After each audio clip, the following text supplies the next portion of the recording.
Beshem Hashem, Nassé Venatzliar. Alors, Baruch Hashem, on a mis en place un nouveau projet avec Breslev Paris. Donc, c'est ce qu'on appelle la Koti Breslev. C'est un enseignement de 3 à 5 minutes par jour sur les enseignements de notre maître Rabbi Nachman de Breslev, Rabbeinu, et également de Rabbi Nathan, son élève principal, et de tous leurs élèves. Donc, si vous pouvez écouter bien sûr cette vidéo et la diffuser au maximum, et vous participerez à cette très grande mitzvah de diffuser la Emouna et la Torah au maximum du peuple juif, comme Rabbeinu a dit un jour que la Ségoula la plus grande pour faire Teshuvah et réparer toutes ses fautes et se rapprocher de Dieu, c'est de rapprocher d'autres juifs de Dieu, de la Torah et des tzadikim. Donc si vous pouvez, Bezrat Hashem, écoutez cette vidéo et après l'avoir écoutée, la diffuser au maximum, alors vous participerez à cette grande mitzvah de Hafatsa, de diffuser les enseignements du tzaddik Rabbi Nachman de Breslev. Alors on y va. Cette semaine, c'est la paracha de Haazinu. Dans la paracha de Haazinu, il y a un verset qui nous dit Am Naval Velo Chacham. Le peuple juif est un peuple insensé et dépourvu de sagesse. Donc a priori, cette phrase-là, c'est une phrase négative. C'est un peuple insensé, dépourvu de sagesse, un peuple qui n'écoute rien. Amrou Rabbeinu Zal. Donc en fait, le Rebbe nous a enseigné que tant que l'homme conserve un quelconque esprit de compréhension personnelle, donc un avis personnel, il n'est nullement considéré comme rapproché du tzaddik. Comme il est écrit, un peuple insensé dépourvu de sagesse, et Rabbeinu nous explique que ce verset n'est pas du tout négatif, mais au contraire, il est positif, il vient nous apprendre qu'en fait, la signification de ce verset, c'est que c'est un peuple qui a reçu la Torah sans chercher à raisonner, car le don de la Torah ne pouvait se réaliser qu'ainsi, c'est-à-dire en annulant complètement toute réflexion personnelle, car si les enfants d'Israël avaient fait usage de leur esprit, ils n'auraient pas pu recevoir la Torah. Pourquoi? Parce qu'à l'époque du don de la Torah au mont Sinaï, le peuple juif connaissait énormément de sagesse et de philosophie. Ils étaient experts en sagesse et en philosophie. Mais pour recevoir la Torah, ils ont dû mettre de côté totalement leur connaissance passée, leur philosophie passée, leur état d'esprit, renouveler complètement leur état d'esprit et ne pas avoir d'avis personnel et annuler complètement leur avis et leur compréhension devant l'avis et la compréhension de la Torah. C'est pour ça qu'il est écrit dans la Torah Am Naval Velo Chacham. C'est un peuple insensé, dépourvu de sagesse. Pourquoi?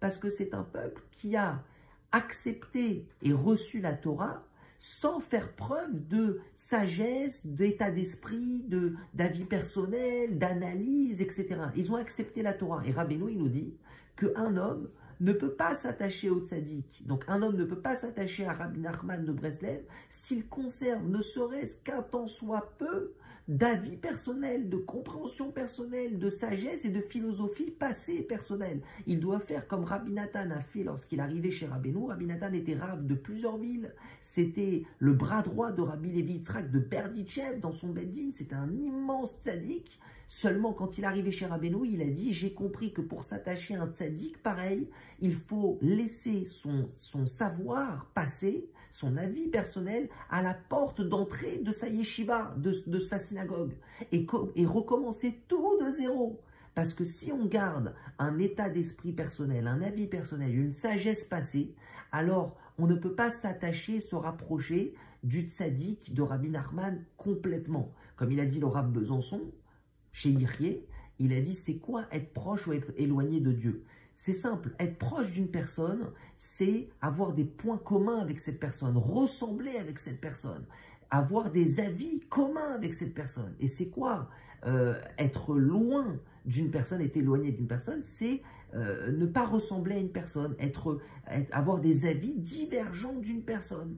Donc, comment on peut se rapprocher de Rabbi Nachman lorsque on va faire un avec les avis et les connaissances, les enseignements de Rabbi Nachman? Et on ne peut pas faire un si on a déjà un avis personnel bien fini, bien terminé, bien limité, et qu'on mélange à ça l'avis de Rabbi Nachman. Ça ne fera pas un rapprochement total au tzaddik, on ne pourra pas se connecter et surtout ressembler totalement au tzaddik. C'est comme si vous avez un keli, un ustensile qui est déjà plein, je ne peux pas le remplir, je dois le vider pour le remplir d'un nouveau, d'une nouvelle boisson sur laquelle je veux le remplir.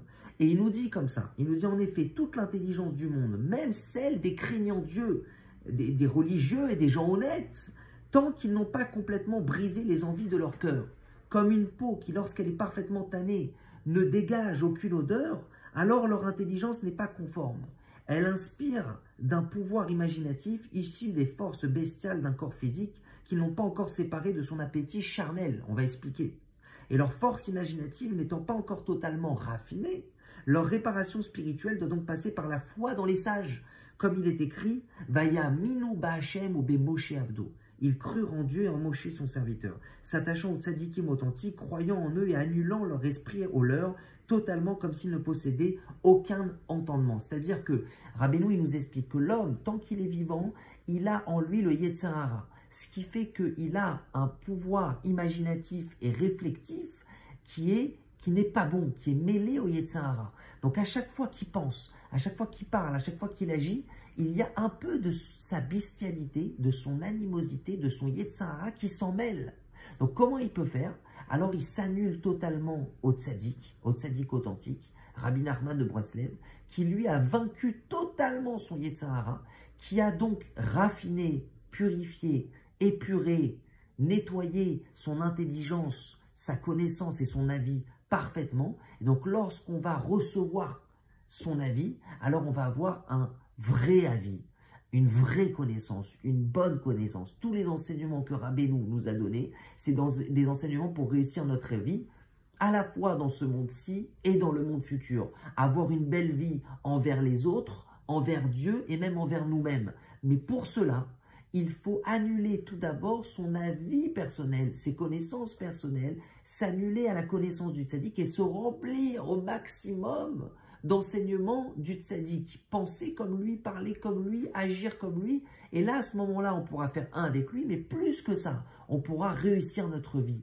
Avoir une vie de bonheur, une vie de foi, une vie de paix, une vie de réussite matérielle et spirituelle. Donc voilà, c'est un mot avec une petite histoire de Rabbi Nathan, parce que lui a fait ça lorsqu'il a découvert Rabbeinu, et c'est pour ça que c'est devenu le plus grand élève de Rabbi Nachman de Breslev, alors qu'il y avait d'autres élèves de Rabbeinu avant lui, des élèves qui ont côtoyé plus Rabbeinu que lui, mais pourtant, Rabbeinu a dit que le seul qui l'a compris, c'est Rabbi Nathan. Pourquoi? Parce que Rabbi Nathan, c'est le seul qui complètement a annulé son avis personnel et sa compréhension devant celle du tzaddik. Donc c'est celui qui a pu le plus se remplir et se connecter à l'esprit, le rouar, l'esprit, la connaissance et la volonté du tzaddik. Et donc c'est celui qui nous la transmet également le mieux. Donc c'est pour ça qu'on doit écouter cet enseignement, prier dessus, l'appliquer et surtout le diffuser. Voilà, donc c'est la Koti Breslev. On a dit entre 3 et 5 minutes, je crois que ça sera plus entre 5 et 10 minutes, Bezrat Hashem. Donc vous pouvez l'écouter, prier dessus, l'appliquer et la diffuser, Bezrat Hashem au maximum. Un mot de Rabbi Nachman, un mot de Rabbi Nathan et une histoire pour passer une belle et douce journée. Chazak ou Barour et à très bientôt. Et n'oubliez pas tout ça pourquoi.